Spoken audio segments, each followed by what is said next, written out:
Falou agora a respeito de um tema que estamos tratando já desde o ano passado, mas principalmente depois que tivemos a suspensão de alguns elementos de fertilizantes no mundo, e aí trazendo tanto as questões, as análises econômicas, análises técnicas e também as soluções. Antes de falar a respeito do que vamos conversar daqui a pouco, eu destaco agora que nós tivemos a confirmação da Nutrien lá no Canadá, nesta última quarta-feira, de que vai elevar em 1 milhão de toneladas a sua produção de potássio. A estimativa que a Nutrien tinha anteriormente eram de 15 milhões de toneladas a serem produzidas em 2022. Portanto, tem um aumento relevante, principalmente quando vem essa demanda de uma hora para outra, ainda assim vai conseguir trazer essa elevação. Um outro dado importante é algo que está sendo discutido e pode ser votado, inclusive, hoje no Congresso Nacional, e tem a ver com a suspensão ou até zerar, reduzir muito ou zerar a alíquota de importação para frete adicional de frete e renovação da Marinha Mercante. O que isso se faz para tentar reduzir o custo final dos fertilizantes aqui no Brasil. Entretanto, o sindicato que representa as indústrias que fazem a transformação dos elementos químicos aqui no Brasil criticou a proposta que pode ser votada hoje, alegando que, se isso passar, provavelmente vai ter um cenário no qual a dependência de importação de fertilizantes do Brasil vai ficar ainda mais consolidada, pelo menos no entendimento aqui do Sindicato da Indústria de Matérias-Primas de Fertilizantes do país. E para falar a respeito destas questões ligadas a fertilizantes, ligadas ao que tem acontecido e principalmente soluções que podemos ter, eu vou conversar agora com o consultor de agronegócios do João Pedro Cuti Dias, consultor do agronegócios do Canal do Boi, e que vai conversar conosco a respeito deste tema. João Pedro está aqui nos estúdios. João, primeira coisa, essas duas questões, eu trouxe duas informações agora, são notícias do dia de hoje, no cenário nacional e internacional. O sindicato foi através de nota enviada aqui para a equipe do Agricultura BR, e a Nutrien, lá no Canadá, trouxe essa divulgação para o mundo todo no final do dia desta última quarta-feira. Antes de entrarmos em as questões que temos aí de elevação de preços e as soluções que nós podemos ter para substituir fertilizantes no Brasil, como é que você analisa esse momento inicial agora de alta de preços, de pouca disposição de fertilizantes e discussões que visam aí reduzir custos para o fertilizante no Brasil? Boa tarde. Boa tarde a todos vocês. O problema do Brasil é que depende de 85% de material importado. Ou seja, a indústria nacional ela foi desativada aos poucos. A própria Petrobras, que tinha 3, 4 unidades produzindo derivados nitrogenados, acabou parando. Uma que estava em construção lá em Três Lagoas também não chegou a ser concluída. E você vê na questão dos fosfatados, houve uma mudança radical, ou seja, o Brasil passou a ser o grande importador de MAP, DAP e outras fontes aciduladas de fósforo e não usou as apatitas, as rochas fosfáticas que nós temos lá em Minas Gerais e Goiás. Houve um desaquecimento da indústria nacional. O que está acontecendo hoje? Você tem alguns países que estão em guerra, como o caso da Rússia. A Rússia é um grande fornecedor, talvez seja um dos maiores do Brasil, e de uma hora para outra ela não tem condições de fazer operações financeiras, porque ela está fora do mercado financeiro internacional. A questão portuária também está complicada, o custo do transporte marítimo internacional está muito alto, subiu muito depois da pandemia. Então é um cenário de uma tempestade perfeita. E o Brasil vinha aumentando o consumo ano após ano de fertilizantes, e nós dependemos 40 milhões de toneladas que vêm de fora, principalmente de potássio e de fosfatados. João Pedro, falando a respeito desses custos de produção, e tem dois cenários que nós temos. Primeiro, em relação à China. China também traz um impacto importante em relação à disposição de seus produtos. de fertilizantes, e a Rússia, né, que tem a suspensão. A suspensão econômica, a Rússia, né, as barreiras econômicas, trazem um cenário muito complicado aqui no Brasil. E eu vou agora trazer uma tela que foi preparada pela nossa equipe, que mostra como é que estão os preços sem custo ainda de frete, né, que a gente estava falando de frete agora há pouco, né, também não tem os valores aí de internalizar aqui no Brasil, também de comercialização, são margens, né, mais ou menos os preços. Vou pedir para o pessoal, pode colocar na tela, temos aí esses valores que são valores médios de negociação. Acompanhe. Temos aí os dados, João Pedro que trouxe inclusive esses dados para nós, ureia granulado $890, isso aqui é uma referência, né, o que se esperava entre 6 e 12 de março, de 13 a 19 chega até $1.030 a tonelada, cloreto de potássio $980, sobe já 1.050 para 1.050 em uma semana, fosfato monoamônico, 1.050 na semana de 6 a 12, uma semana depois vai para $1.260, e eu não estou falando de valores que partem já partem de valores que já vinham com forte elevação, João Pedro. Essa é a realidade que nós temos hoje e mostra que precisa atuar de alguma maneira. Para onde que o produtor pode correr ou pode trabalhar para evitar um cenário como esse, porque agora eu estou pensando num custo de hectare acima de R$8 mil reais. No caso da soja, com certeza. Se você pensar o MAP, monoamônio-fosfato, 1.260, você bota mais uns 15%, que seria o custo de internalização em margem das empresas, nós estamos falando em MAP a $1.400. A $1 de 5, nós estamos falando R$7 mil lá no porto. Aí você tem o custo de levar o frete e levar até a zona produtora.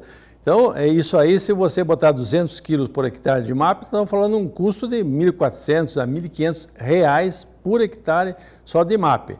Os fosfatados, há uma tendência natural de uma redução significativa no uso deles esse ano, especialmente nas áreas que já vêm há muito tempo sendo cultivadas. Há uma expectativa, essa semana teve uma feira lá em Chapadão do Sul, onde mostrou que o pessoal usando doses menores de fosfato, associando com micro-organismos biológicos para melhorar a eficiência da extração desse fósforo que está no solo, eles conseguiram produtividades quase igual a quem usou adubação integral, usou 180, 200 kg de MAP por hectare. Potássio é um pouco mais complicado. A cultura de milho e a cultura de soja retiram muito potássio do solo. Você não tem um estoque de potássio tão grande no solo. Nitrogenados, você tem hoje a questão de você tem dois grandes consumidores de nitrogenados no Brasil daqui para frente, que é a cana e a lavoura de milho. Nesse momento já tem muito milho plantado na segunda safra que já está sendo usado ureia em cobertura. O problema é que o Brasil, ele depende desses produtos importados, o dólar estava subindo muito, agora deu uma freada no preço do dólar, mas lá fora subiu mais ainda, porque você falou em China. A China, ela faz um ano que ela está numa política de redução de fornecimento redução da produção de energia elétrica com carvão, em função que ela é a maior poluidora do planeta hoje, é a China. E isso atrapalhou as indústrias chinesas em termos de produção, não só de adubo, como também de produtos químicos para lavoura, defensivos, etc. Você vê também, no caso do nitrogenado, o preço do petróleo. Passou dos $100, deu um pequeno recuo início da semana, já voltou a passar dos $100 novamente. O que acontece? Ele puxa todo o complexo de derivados de petróleo e o gás natural, que é a principal matéria-prima para a produção de amônia e, consequentemente, posteriormente, de derivados nitrogenados, sejam ureia, sulfato de amônio e outros. Então, nós estamos vivendo um momento que está difícil, o custo está muito alto e você não tem oferta muito grande, porque grandes players do mercado estão fora. No caso do potássio, a Bielorrússia fornece 20% do potássio do Brasil. Ela não consegue embarcar esses produtos para os portos da Lituânia e Estônia por causa da pressão da União Europeia contra o regime político de Bielorrússia. E também porque ela está junto com a Rússia praticamente lado a lado no caso da invasão da Ucrânia. A Rússia, ela é um grande produtor e um grande fornecedor para o Brasil de fosfatados, nitrogenados e também de potássio, os três nutrientes. O que acontece na Rússia? Mesma coisa, bloqueio financeiro, dificuldade de portos, etc. A ministra nossa, Tereza Cristina, esteve na Rússia, conversando com os dirigentes russos. Há uma expectativa que eles aumentem as exportações, mas depende também da questão financeira e depende da questão de logística para buscar esse produto e trazer a tempo hábil. O que o Brasil tem que fazer, Fabiano? Primeiro, nós temos que prestigiar as fontes nacionais. Estão aqui. Nós temos hoje várias alternativas que, se não vão resolver 100%, amenizam o problema. Vamos lá. Remineralizadores. Você tem 2% de K2O, tem 1% de P2O5. Tudo bem, mas o cara vai usar 4 toneladas, vai usar 80 quilos de K2O. João Pedro, eu lembro de alguns livros, principalmente que são ligados aos cursos de agronomia, né? O pessoal que é agrônomo, e tem muitos alunos, muitos acadêmicos de agronomia que acompanham a Agricultura BR, o pessoal estão nos refeitórios, estão almoçando e estão acompanhando o programa. Sempre mando um abraço aí para a rapaziada.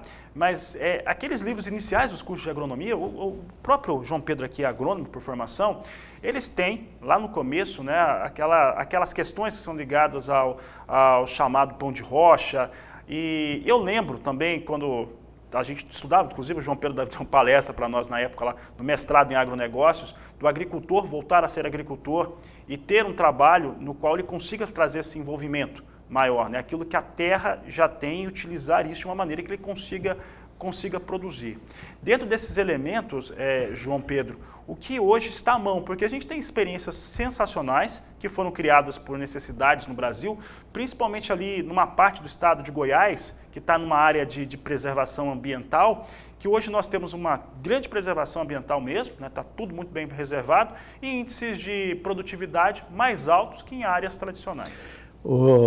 Há 5 anos atrás foi normatizada a questão dos remineralizadores, que é uma coisa que tem tudo que é território, todo o território nacional tem, porque onde tem processamento de brita, tem o pó que é resultante, que é um pó de basalto, que tem cálcio, magnésio, tem um pouquinho de potássio, um pouquinho de fósforo, pode ser usado. Isso há 5 anos atrás. Hoje tem um outro fator importante também, que aliado a isso, tem os bioinsumos. Hoje há uma preocupação do produtor em usar micro-organismos para fixação biológica de nitrogênio, por exemplo. Na soja, 100% praticamente, o bradyrhizome. Em gramíneas, nós temos zospirilo, tem outras estirpes de bactérias que podem ajudar a fazer o trabalho de fixação biológica de nitrogênio. Esse trabalho, associado com fosfatos naturais reativos, associado com silicatos de potássio, você tem uma série de produtos naturais que não dependem de grandes investimentos, é um processo de extração, moagem e levar até o produtor. Esses produtos, bem usados, eles podem substituir grande parte desses produtos acidulados, como o caso dos fosfatados, como o caso de um sal, que é o caso do cloreto de potássio, com resultados melhores, inclusive em termos de produtividade. Isso que você falou de Goiás, hoje está pipocando em vários locais do Brasil. Aqui no Mato Grosso do Sul, Maracaju, Dourados, tem muitas regiões aqui do Mato Grosso do Sul que estão olhando e estão usando esses produtos com bons resultados. Então, o que tem que fazer? Tem que fazer pesquisa, tem que fazer trabalho de divulgação, de mostrar ao produtor que ele pode usar isso. Vai substituir 100%? Não, não vai. Mas se substituir 15%, 20%, 30%, ajuda muito nesse momento. A gente está vendo algumas áreas de extração, João Pedro, e é uma questão que entra no cálculo, na planilha lá do custo de produção por hectare, mas isso é um fator também de mudança de cultura. Inclusive essa propriedade que está aqui, se eu não estou enganado, aqui próximo a Campo Grande, é do amigo Jacaré. Quem fez esse trabalho lá numa área foi o Rogério Zart, que vai participar do programa conosco semana que vem, que é produtor rural aqui, e é um dos produtores, né, que integram o GAAS, o Grupo de Agricultura Sustentável. É uma mudança de cultura importante também, quando o produtor começa a trabalhar nesse sentido. Não, esse é um exemplo clássico. Ele usou remineralizadores, usou fosfato natural, usou complexos biológicos. Então você tem alternativa. E teve seca no passado, teve também geada e mesmo na produção de milho deu certo. Então, porque a hora que você usa esses produtos naturais, normalmente você ativa muito a vida no solo. Nós temos que olhar o solo não como sustentáculo, apenas vai sustentar a planta, não. Ele tem um papel extremamente importante. Ou seja, essa vida no solo é a vida que vai dar uma planta mais resiliente, com maior resistência aos problemas climáticos, seca, calor excessivo, etc. E essa matéria orgânica que ele vai acrescentando ao solo é carbono sequestrado, vai formar um humus embaixo do solo que vai ser uma esponja. Para quê? Para segurar nutrientes, para segurar a água, para ativar a vida no solo. Nós temos que olhar hoje, não adianta, eu vou resolver o problema do fósforo. Não, você tem que olhar como um todo. O que eu posso fazer? Olhar a minha lavoura, a minha fazenda, a minha pecuária, a minha pastagem, o que eu tenho que fazer? Existem caminhos. Ajuda e ajuda muito. Se você comparar hoje um fosfato natural que custa 350, 400 reais com um MAP que custa 6 mil reais, você tem uma diferença brutal. Mas o MAP tem 10% de DN e 52% de P2O5. Só. O outro que você vai usar, ele tem cálcio, tem magnésio, tem silício, tem micronutrientes. Por quê? Porque ele foi vida há 200, 300 milhões de anos atrás. Foi moído, volta para o solo, ele ativa a vida no solo e, consequentemente, traz resultado para a planta. Se você arrancar um pé de braquiária está em todo o território nacional, é o cultivar forrageiro mais cultivado no Brasil. Você arranca um pé de braquiária, olha para a raiz da braquiária. Aquilo ali está grudado, partículas de solo. Mas por que está grudado essas partículas de solo? Porque a braquiária libera nutrientes pelas raízes, carboidratos. Para quê? Para atrair aqueles micro-organismos para volta dela. A hora que ela atrai os micro-organismos, ela atrai elementos biológicos que são capazes de aproveitar produtos que estão no solo, fósforo e outros, que não estariam disponíveis. Se você olhar as bactérias, elas têm só 2 bilhões de anos de vida. Ou seja, o primeiro elemento vivo que surgiu no nosso planeta foram as bactérias. Então, elas se desenvolveram nesse período, aproveitando os elementos da forma mais elementar possível. A hora que ela aproveita, a hora que ela fixa nitrogênio, a hora que ela aproveita aquele fósforo, aquele potássio, aqueles nutrientes, ela transforma em tecido vivo. E como o ciclo de vida delas é muito rápido, morre, libera para a planta. Então, essas coisas nós temos que olhar e ver o que eu posso fazer. Resíduos. Você tem hoje no Brasil milhões de toneladas de resíduos, em suinocultura, avicultura. Mistura com produtos minerais, enriquece eles, você faz um senhor adubo organo-mineral. Bota micro-organismo, ativa a fermentação daqueles produtos, melhora a qualidade disso aí. Então nós temos que procurar esses caminhos.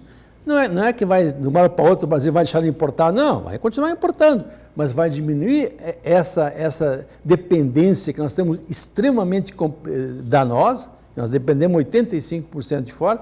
Vamos mudar o protocolo.